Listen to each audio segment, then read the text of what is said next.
दुनिया में जब जब आतंकवाद का नाम लिया जाता है तो एक नाम जहन में सबसे पहले आता है, वो है पाकिस्तान। जी हाँ, पाकिस्तान वो मुल्क जो आतंकियों का पालन पोषण, उनको शरण देता है। लेकिन शायद बहुत कम ही लोगों को पता होगा कि इन पाकिस्तान में आतंकवाद का पितामह कौन था। पाकिस्तान में आतंक को जन्म देने वाला शख्स था हामिद गुल। आईएसआई का प्रमुख रहे हामिद गुल ने जीते जी पाकिस्तान को आतंकिस्तान में बदल दिया। इस शख्स ने आतंक का बीज बोकर दुनिया को आतंक की आग में झोंक दिया।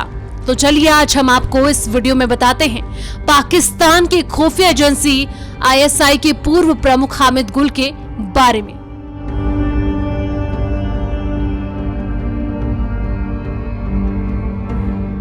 उन्नीस सौ 36 में पाकिस्तान के सरगोदा में हामिद गुल का जन्म हुआ था। वो 1956 में पाकिस्तान की सेना में शामिल हुआ। 1965 के युद्ध में पाकिस्तानी सेना का टैंक कमांडर था। भारत विरोधी रवैये की वजह से वो पाकिस्तान के कट्टरपंथियों में काफी लोकप्रिय था। 1987 से 1988 तक वो पाकिस्तान की खुफिया एजेंसी आईएसआई का प्रमुख रहा। आईएसआई चीफ रहते वो अपने करतूतों की वजह से पूरी दुनिया में कुख्यात हुआ। इसी दौरान हामिद ने ही भारत में पंजाब और कश्मीर को सुलगाने और आतंकियों की फौज भेजने का प्लान बनाया। इतना ही नहीं, अफगानिस्तान में तालिबान को खड़ा करने वाला भी हामिद गुल ही था, इसलिए उसे गॉडफादर ऑफ तालिबान भी कहा जाता था। बीबीसी की एक रिपोर्ट में बताया गया था कि अगर पाकिस्तान में तख्ता पलट करने वाले जनरल जिया उल हक के सबसे बड़े वैचारिक वारिसों की सूची बनाई जाए तो हामिद गुल का नाम सबसे ऊपर होगा।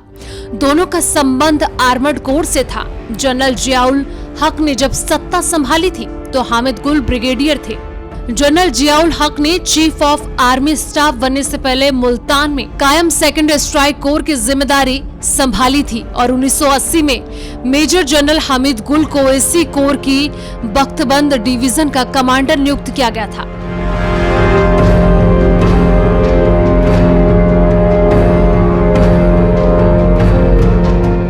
जनरल जिया ने 1987 में हामिद को आईएसआई का प्रमुख बनाया था। 80 के दशक में जब अफगानिस्तान पर सोवियत संघ ने अधिग्रहण किया तो कई देश अफगानिस्तान की मदद कर रहे थे। ये मदद पाकिस्तान के रास्ते जा रही थी। अमेरिका और सऊदी अरब मुजाहिदीन की मदद के लिए पाकिस्तान को ही पैसे और हथियार दे रहे थे। पाकिस्तान और आईएसआई ने इस मौके का खूब फायदा उठाया। आईएसआई चीफ रहते हामिद गुल ने अमेरिकी इंटेलिजेंस एजेंसी सीआईएस के साथ मिलकर काम किया।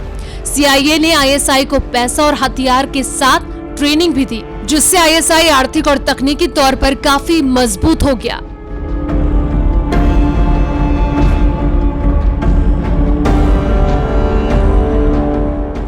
उन्नीस सौ 1989 में जब सोवियत संघ की सेना अफगानिस्तान छोड़कर चली गई तो अमेरिका की भी रुचि अफगानिस्तान में कम हो गई।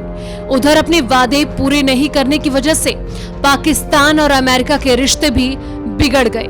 अमेरिका से मिलने वाली मदद बंद हो गई और आईएसआई ने तालिबान का समर्थन शुरू कर दिया। इसके साथ ही अफगानिस्तान की मदद के लिए मिले पैसे, हथियारों और जो मुजाहिदीन तैयार कर रखे गए थे उन्हें आईएसआई ने कश्मीर में भेजना शुरू कर दिया।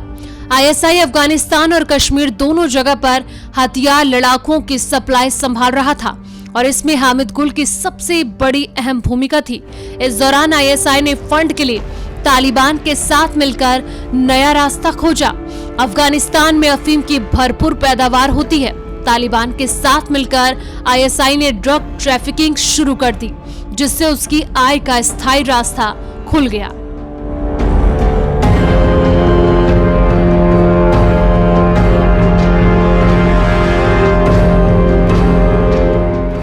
अमेरिका आर्मी के वरिष्ठ अधिकारी लॉरेंस सेलिन ने एक अखबार में लिखा था कि पाकिस्तान की खुफिया एजेंसी आईएसआई ने ही अफगानिस्तान में तालिबान के लड़ाकों को हथियार मुहैया कराया। हामिद गुल 1987 से 1989 तक सिर्फ 2 साल के लिए पाकिस्तान की खुफिया एजेंसी आईएसआई का चीफ रहा और 1992 में रिटायर हो गया। रिटायरमेंट के बावजूद हामिद पाकिस्तान सेना में किसी भी समय कहीं भी कोई दखल दे सकता था। पाकिस्तान की सियासत में भी उसका दबदबा था। वो नवाज शरीफ से लेकर बेनजीर भुट्टो तक का खास था। नए नए नेता बने इमरान खान भी उसके मुरीद थे। हामिद गुल भारत और अमेरिका का बहुत विरोधी था। सबसे बड़ी बात यह थी कि भारत से नफरत उनकी सनक में बदल गई थी। हामिद गुल भारत के खिलाफ माहौल बनाने के लिए अजीबोगरीब दलील ले आता था।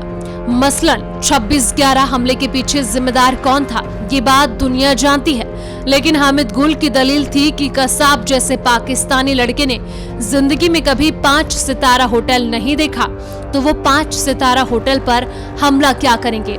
हामिद गुल का कहना था कि मुंबई हमलों की साजिश अमेरिका में रची गई थी। मुंबई हमला ही नहीं, अमेरिका में हुए 9/11 के हमले के बारे में भी हामिद गुल ऐसी ही अजीबोगरीब थ्योरी पेश करता था। हामिद का कहना था कि 9/11 की साजिश भी पाकिस्तान को बदनाम करने के लिए यहूदियों ने रची थी। उसने ओसामा बिन लादेन की कभी भी आलोचना नहीं की। हामिद ने भारतीय सेना पर भी आरोप लगाए कि भारतीय सेना LOC बॉर्डर पर ओपन फायर करती है। पाकिस्तान की तरफ से फायरिंग केवल जवाबी हमला होता है।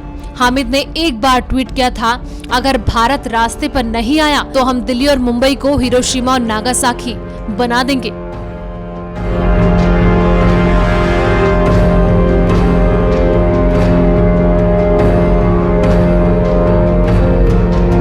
तो 2015 में गुल की ब्रेन हेमरेज से मौत हो गई। उसकी मौत पर तत्कालीन प्रधानमंत्री नवाज शरीफ और राजनेता इमरान खान ने भी श्रद्धांजलि दी थी। यहां तक कि जमात-उद-दावा के प्रमुख हाफिज मोहम्मद सईद ने भी गुल के निधन पर गहरा शोक जताया था। हामिद पर विकीलीक्स की तरफ से जारी किए गए दस्तावेजों में उस पर तालिबानी मदद का आरोप लगाया गया था, लेकिन गुल ने सभी आरोपों को सिरे से खारिज कर दिया था। आज ISI आर्थिक, तकनीकी और सामरिक रूप से इतना मजबूत है कि उसकी नींव हामिद गुल ने ही डाली थी। ISI को आर्थिक रूप से मजबूत बनाने के लिए उसने ड्रग्स ट्रैफिकिंग की शुरुआत की, जिससे ISI को कभी पैसे की कमी नहीं हुई। CIA ने मुजाहिदीन तैयार करने के लिए ट्रेनिंग दी, जिससे ISI तकनीकी और सामरिक रूप से काफी मजबूत हुई। ISI आज दुनिया की एक ताकतवर खुफिया एजेंसी मानी जाती है। इसका सारा श्रेय हामिद गुल को जाता है। हालांकि ये दुनिया के लिए बड़ा खतरा भी है, क्योंकि आतंकियों को पालते पालते ISI खुद भी आतंकी संगठन की तरह काम करने लगी है।